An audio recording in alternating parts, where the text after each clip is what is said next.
நகோமியும் ரூத்தும்.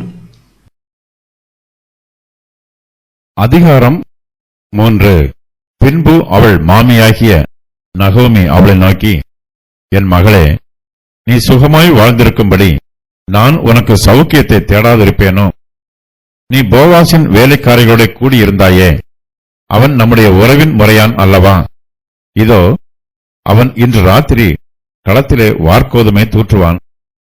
நீ குளித்து எண்ணெய் பூசி உன் வஸ்திரங்களை உடுத்திக் கொண்டு அந்த களத்திற்கு போ. அந்த மனுஷன் புசித்து குளித்து தீரு மட்டும் அவன் கண்ணுக்கு எதிர்படாமல் இரு. அவன் படுத்துக்கொண்ட போது அவன் படுத்திருக்கும் இடத்தை நீ பார்த்திருந்து போய் அவன் கால்களின் மேல் மூடியிருக்கிற போர்வையை ஒதுக்கி நீ படுத்துக்கொள். அப்பொழுது நீ செய்ய வேண்டியது என்னதென்று அவன் உனக்கு சொல்லுவான் என்றாள். அதற்கு அவள், நீர் எனக்கு சொன்னபடியெல்லாம் செய்வேன் என்றாள். நகோமி தன் மருமகள் ரூத்திற்கு ஆறுதலான வார்த்தைகளை சொல்லுகிறாள். நகோமியிடம் நல்ல சுபாவங்கள் காணப்படுகிறது.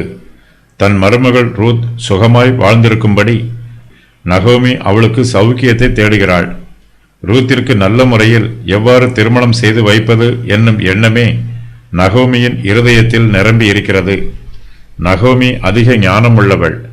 தன் மருமகள் ரூத்தின் திருமண காரியங்களை ஞானத்தோடு சிந்தித்து பார்க்கிறாள்.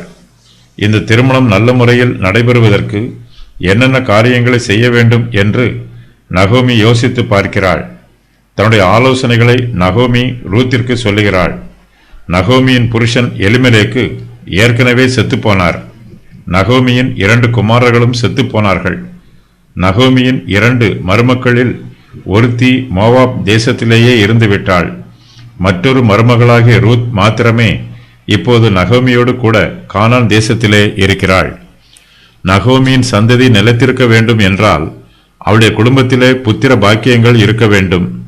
ஆனால் நகோமியின் புருஷனும் 2 குமாரர்களும் செத்துப்போனபடியால் அவளுடைய குடும்பத்தில் சந்ததி உண்டாவதற்கு வாய்ப்பு இல்லை. ரூத்திற்கு திருமணம் செய்து வைத்தால் அவள் மூலமாக தன்னுடைய குடும்பத்திற்கு வம்ச வாரிசு உண்டாகும் என்று நகோமி எதிர்பார்க்கிறாள். நகோமி ரூத்தை பற்றி தன்னுடைய இருதயத்தில் நினைத்து பார்க்கும்போது அவளை தன்னுடைய மருமகளாக நினைக்காமல் தன் சொந்த மகளாகவே நினைக்கிறாள். நகோமி ரூத்திடம் பேசும்போது, என் மகளே, நீ சுகமாய் வாழ்ந்திருக்கும்படி நான் உனக்கு சௌக்கியத்தை தேடாதிருப்பேனோ என்று சொல்லுகிறாள். ரூத்தை போவாசிற்கு விவாகம் செய்து வைக்க வேண்டும். இது நகோமியின் திட்டம். உறவின் முறை மீட்பின் பிரமாணத்தின் பிரகாரம் இந்த விவாகத்தை நடத்தி வைக்க வேண்டும் என்று நகோமி விரும்புகிறாள். இந்த பிரமாணத்தின்படி ஒரு சுதந்திரத்தை மீட்கிறவன் மரித்துப்போன சகோதரனுடைய மனைவியையும் விவாகம் செய்ய வேண்டும். அந்த குடும்பத்தின் பெயர் நிலைத்திருப்பதற்காக அவளுக்கு பிள்ளைகளையும் வளர்த்து தர வேண்டும். நகோமி தன் திட்டத்தை ரூத்திற்கு அறிவிக்கிறாள். நகோமி தன் மருமகள் மீது மெய்யாகவே அன்பாயிருக்கிறாள். அவள் ரூத்தின் நலத்தையும் சுகத்தையும் நாடுகிறாள். ரூத்திற்கு செய்ய வேண்டிய நன்மையான காரியங்களை நகோமி பொறுப்போடு செய்கிறாள். ஒரு தாய் தன் மகளுக்கு செய்ய வேண்டிய கடமைகளை நிறைவேற்றுவது போல நகோமி ரூத்திற்கு செய்ய வேண்டிய கடமைகளை நிறைவேற்றுகிறாள். திருமணம் வாலிபர்களுடைய வாழ்க்கையில் நடைபெறும் முக்கியமான சம்பவம். திருமணமாகும் வரையிலும் வாலிபரின் மனம் அலைவாய்ந்து கொண்டிருக்கும். அவர்கள் பல காரியங்களை சிந்தித்துக் கொண்டிருப்பார்கள். திருமணமான பின்பு அவருடைய மனது அலைவாயாமல் குடும்ப வாழ்க்கையில் நிலைத்திருக்கும். மனைவிமார்கள் தங்களுக்கு வாய்க்கும் புருஷருடைய வீட்டிலே சுகமாய் தங்கி இருப்பார்கள். கர்த்தர் உங்கள் இருவருக்கும் வாய்க்கும் புருஷனுடைய வீட்டிலே நீங்கள் சுகமாய் வாழ்ந்திருக்க செய்வாராக என்று சொல்லி அவர்களை முத்தமிட்டாள். ரூத் 1:9-10. நகோமி தன் மருமகளின் திருமணம் நடப்பதற்கு ஒரு சில ஆலோசனைகளை சொல்லுகிறாள். நகோமியின் ஆலோசனைகள் வினோதமாய் இருக்கிறது. அதை மேலோட்டமாய் பார்க்கும்போது நகோமியின் ஆலோசனைகள் பரிசுத்தமானது போல இல்லை. ஆனாலும் நகோமியின் மனது சுத்தமாய் இருக்கிறது. நகோமி தன் மருமகள் ரூத்தின் நன்மையை நாடுகிறவள். ரூத் சுகமாய் வாழ்ந்திருக்கும்படி விரும்புகிறவள். நகோமி ரூத்தின் சௌக்கியத்தை தேடுகிறவள்.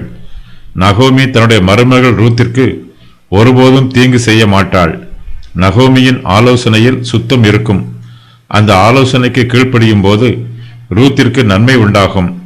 நகோமிக்கு இஸ்ரவேல் புத்திரரின் பிரமாணங்களை பற்றி நன்றாய் தெரியும். ரூத் மோவாப் தேசத்து ஸ்திரீ. அவள் இப்போதுதான் கானான் தேசத்திற்கு வந்திருக்கிறாள். அவளுக்கு இஸ்ரவேல் தேசத்தின் நியாயப்பிரமாணத்தை பற்றி ஒன்றும் தெரியாது. நகோமி இஸ்ரவேலின் நியாயப்பிரமாணங்களை நன்றாய் அறிந்திருக்கிறாள். யூதர்களுடைய பாரம்பரிய வழக்கத்தின் பிரகாரமும் அவர்களுடைய நியாயப்பிரமாணத்தின் பிரகாரமும் ரூத்திற்கு எவ்வாறு திருமணம் செய்து வைப்பது என்பதை யோசித்து நகோமி ஒரு சில காரியங்களை தீர்மானம் பண்ணுகிறாள். நகோமி ரூத்திடம் போவாஸை பற்றி சொல்லுகிறாள். போவாஸ் நம்முடைய உறவின் முறையான் அல்லவா என்று நகோமி ரூத்திடம் சொல்லுகிறாள். நகோமியின் புருஷனாகிய எலிமெலேக்கு மரித்து போனார். போவாஸ் எலிமெலேக்கின் நெருங்கிய உறவின் முறையில் இருக்கிறார். வார்கோதுமையை இரவு வேளையில் தூற்றுவது வழக்கம். அப்போது குளிர்ச்சியாகவும் இருக்கும், காற்று பலமாகவும் வீசும். இதுபோன்ற சீதோஷ்ண நிலையில் வேலைக்காரர்களாய் நன்றாய் வேலை பார்க்க முடியும். தேவனுடைய நியாயப்பிரமாணத்தின்படி எலிமெலேக்கின் மூத்த குமாரனாகிய கிலியோனின் விதவை மனைவியை போவாஸ் திருமணம் செய்து கொள்ள வேண்டும். ஆனால் கிலியோனின் மனைவியாகிய ஒர்பாள் கானான் தேசத்திற்கு வராமல் மோவாப் தேசத்திலே தன் பெற்றோரோடு தங்கிவிட்டாள். இப்போது நகோமியோடு அவளுடைய இளைய குமாரனாகிய மக்களோனின் விதவை மனைவியாகிய ரூத் இருக்கிறாள்.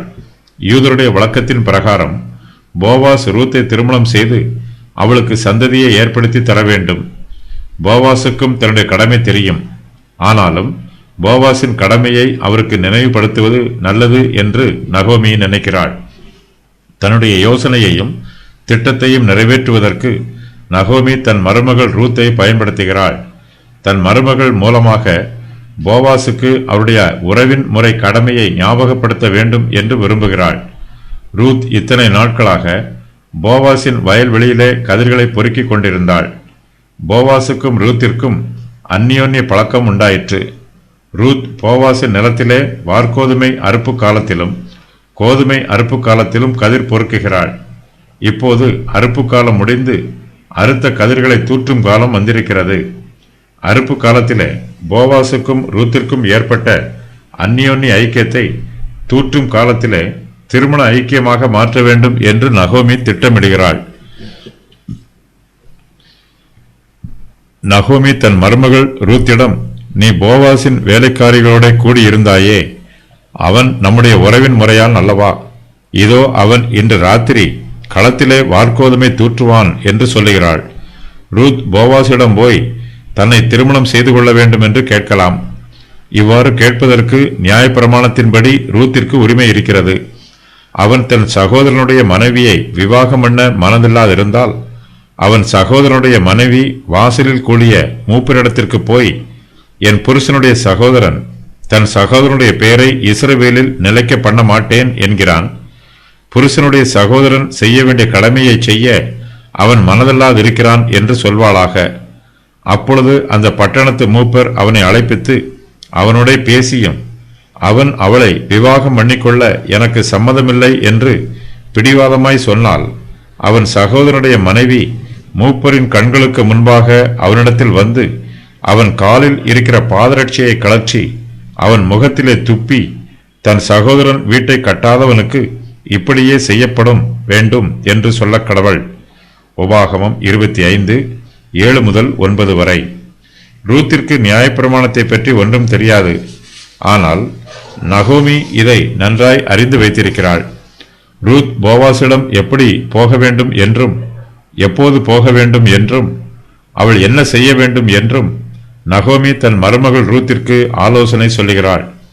நீ குளித்து எண்ணெய் பூசி உன் வஸ்திரங்களை உடுத்தி கொண்டு அந்த களத்திற்கு போ. அந்த மனுஷன் புசித்து குடித்து தீரு மட்டும் அவன் கண்ணுக்கு எதிர்படாமல் இரு. அவன் படுத்துக்கொண்ட போது அவன் படுத்திருக்கும் இடத்தை நீ பார்த்திருந்து போய் அவன் கால்களின் மேல் மூடியிருக்கிற போர்வையை ஒதுக்கி நீ படுத்துக்கொள். அப்பொழுது நீ செய்ய வேண்டியது இன்னது என்று அவன் உனக்கு சொல்லுவான் என்று நகோமி ரூத்திற்கு சொல்லுகிறாள். ரூத் சரியான சந்தர்ப்பத்தில் போவாசுக்கு முன்பாக தன்னை வெளிப்படுத்த வேண்டும். போவாஸ் தன் வேலையாட்களோடு கூட இருக்கும்போது ரூத் அங்கே போகக்கூடாது. அவர் தனியாக இருக்கும்போது மாத்திரமே ரூத் முன்பாக போக வேண்டும் என்று நகோமி ஆலோசனை சொல்லுகிறாள். போவாஸ் தனிமையில் இருக்கும்போது ரூத் என்ன செய்ய வேண்டும் என்றும் நகோமி அவளுக்கு ஆலோசனை சொல்லுகிறாள். போவாஸ் படுத்துக்கொண்ட போது அவன் படுத்திருக்கும் இடத்தை நீ பார்த்திருந்து போய் அவன் கால்களின் மேல் மூடியிருக்கிற போர்வையை ஒதுக்கி நீ படுத்துக்கொள் என்று நகோமி ரூத்திற்கு சொல்லுகிறாள். போவாஸ் படுத்திருக்கும் போது அவருடைய கால்களின் மேல் மூடியிருக்கிற போர்வையை ஒதுக்கி ரூத் அங்கே படுத்துக்கொள்வது என்பது வெளிப்பார்வைக்கு கண்ணியமான செயலாய் இருக்காது. ஆனாலும் நகோமி ரூத்திற்கு இந்த ஆலோசனையை சொல்லுகிறாள்.